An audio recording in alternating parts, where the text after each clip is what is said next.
Hey guys, it's Lance at Mac Sound Solutions, and today I'll be doing a review of this little guy. And this is the cutest little dock, and can you see that? Yeah, I gotta hold it over there. There it is. It slips right over the top of your Mac Mini, and it's got a lot of ports that makes it very useful as a dock, but it also has a built-in screen where you can extend your desktop onto this little screen and do things like run a photo slideshow, have the flip clock on there. There's all kinds of different little use cases, so we'll go over some of that in the video.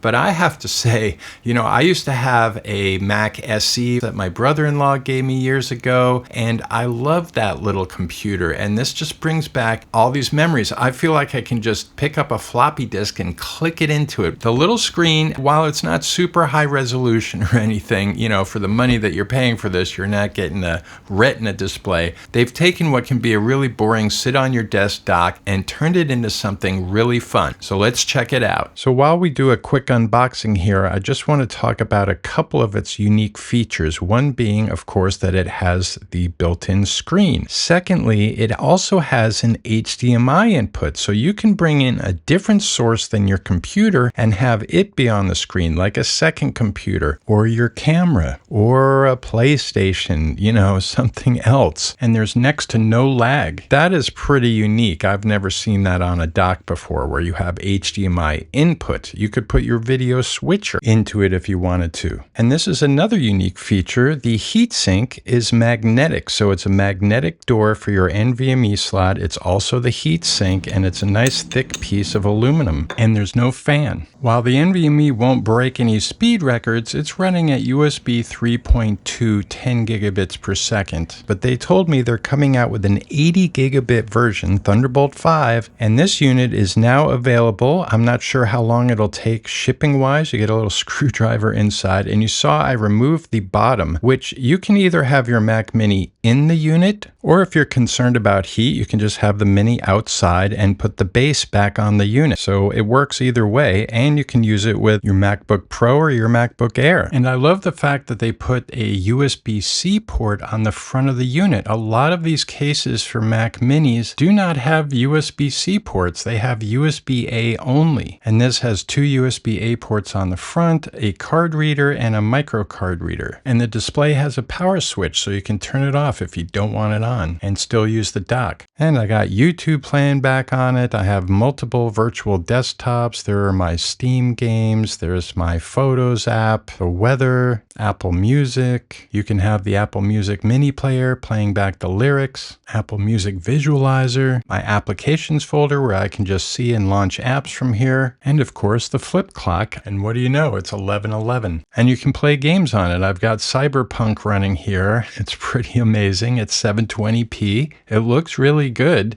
And you could play things like, Missile Command, Space Invaders, old school games or Apple Arcade games.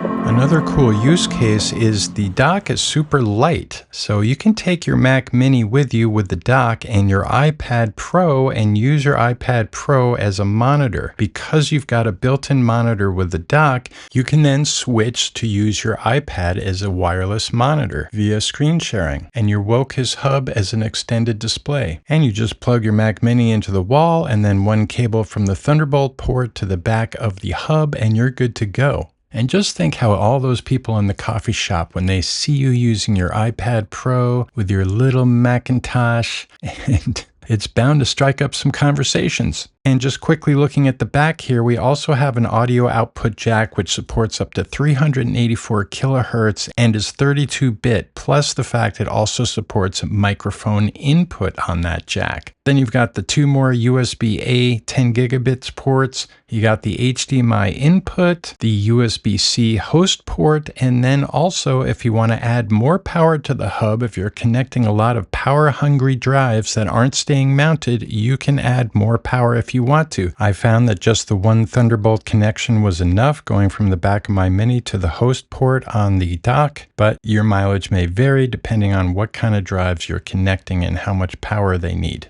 So Wokyis has really made a fun little unit here, and I wish Apple would take a note and see that they can put their M chips in all these different enclosures. I mean, why not bring back the old iMacs for fun with a, nice Retina display and a smaller case, but, put that retro look, and maybe Wokyis is working on the iMac version. I think that would be super cool.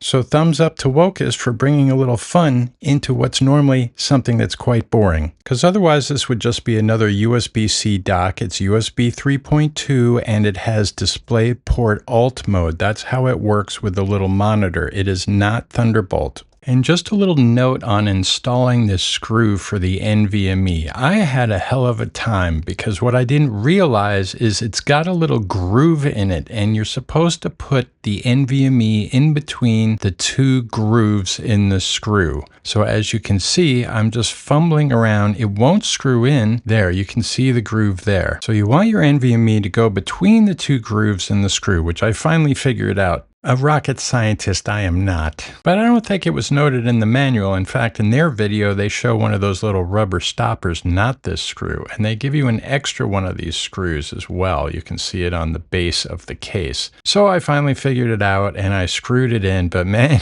I must have spent like 5 minutes trying to figure out how to screw in the screw.